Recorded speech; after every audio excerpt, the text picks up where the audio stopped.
Tyris AI is a technological company specialized in the development of artificial intelligence solutions, focusing computer vision and data analytics for the application in several industry sectors as automotive, metal, construction or water.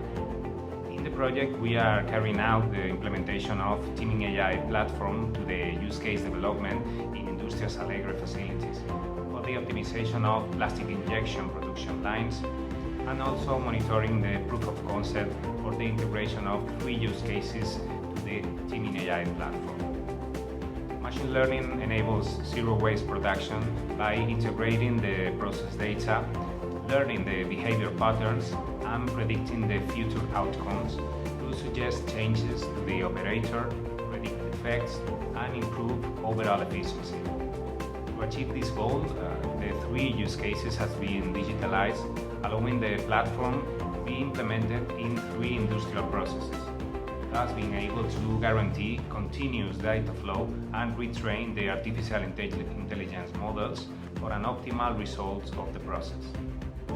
One of the major challenges has been to transform the injection process data and technical requirements from Industrias Alegre into usable data blocks to be integrated into the use case.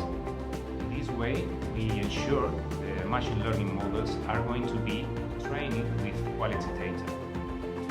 Also, another key factor is to ensure that the integration of Teaming AI platform in the use cases provides value across the whole company organization, from management to the machine operator.